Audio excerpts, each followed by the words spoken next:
Hi, this is John with the 12th edition of History and Prayer, America 250. This episode is called Heated Controversy. I'm writing these words on April 1st. 81 years ago this day was Easter Sunday. 81 years ago this day, the invasion of Okinawa began. On the beach, there was little, if any, resistance. The Japanese Imperial Army activated a new strategy in which Japan's forces withdrew into the mainland rather than meeting the assault wave on the beach. The result was the eventual capture of the island by the Marines and Army, with 50,000 U.S. casualties, including 12,000 killed in action.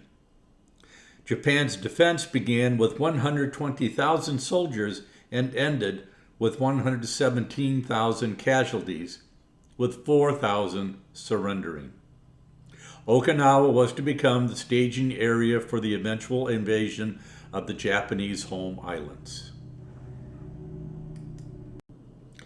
During the desperate, savage battle, Desmond Doss, a Seventh-day Adventist conscientious objector, serving as an Army medic, famously saved 75 wounded Marines on Hacksaw Ridge without carrying a weapon.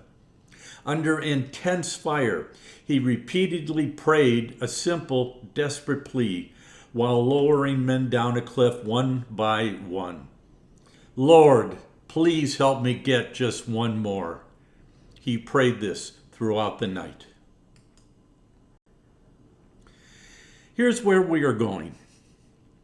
Okinawa was the last major island-hopping battle of the Pacific Campaign, which started on Guadalcanal in 1942, followed by such famous actions including Midway, Tarawa, Iwo Jima, Saipan, and Tinian. Next lay the home islands of Japan. Okinawa was secured to be the staging area for the invasion. Tinian was taken because it offered the optimal balance of distance to target.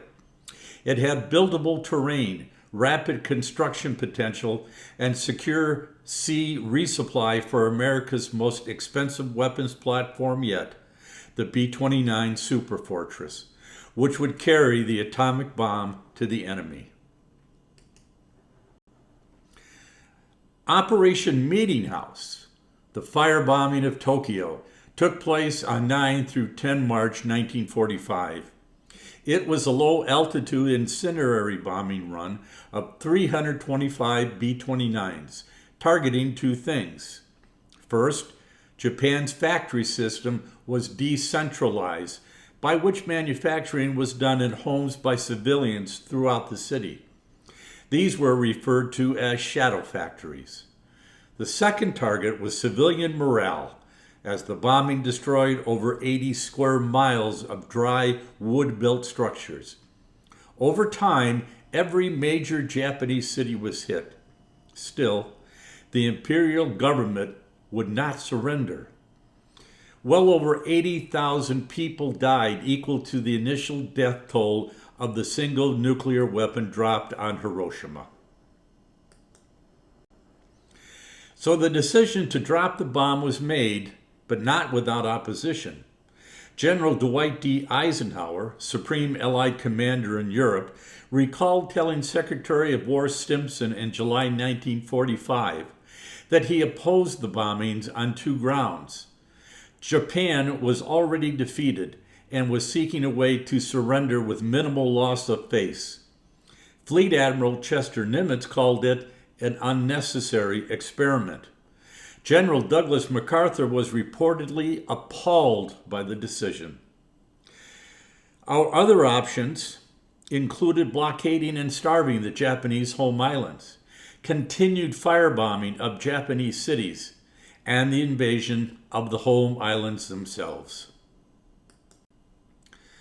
According to historian Richard B. Frank in his book Downfall, The End of the Imperial Japanese Empire, dropping the bomb was the least horrific option, actually saving an estimated 15 to 20 million lives in all of Asia. It is important to remember that Japan had conquered Korea, Manchuria, parts of China, and brutalized other countries down through Indonesia. In Vietnam, the rice crop was seized to make fuel for Japanese warships.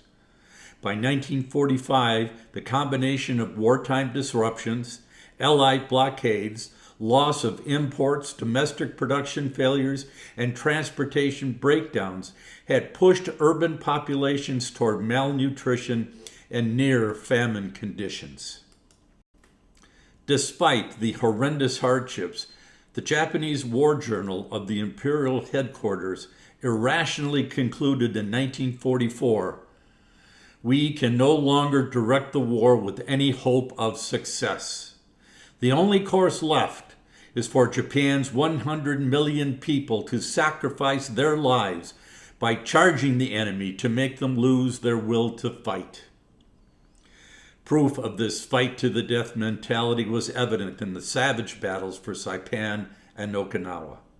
Also, the Japanese had developed a defensive plan called Ketsugo, which, through the use of kamikaze tactics and civilian mobilizations, was designed to inflict such massive casualties on the invading forces that the Allies would be forced to negotiate a peace treaty rather than demand unconditional surrender. Allied planners estimated at least 1 million Allied casualties during the first invasion of the home islands. 2 atomic bombs were dropped. It was a different time. However, looking at the world today, it would not be the last time that military and government leaders would risk annihilation by gambling on a military strategy aimed at securing the political bargaining leverage to preserve the old order. Just listen to today's news. If we are to receive peace from God, it is not enough to simply read Scripture and pray, though that most certainly is our catalyst. We must put into action empathy, courage, compassion, truthfulness, forgiveness, vulnerability, and faith to open the doors of our hearts to receive and exude peace. This applies to all people everywhere. In 1905, Professor George Santayana, in his 1905 work, The Life of Reason, wrote, "Those who cannot remember the past are condemned to repeat it. But remember, there is always hope."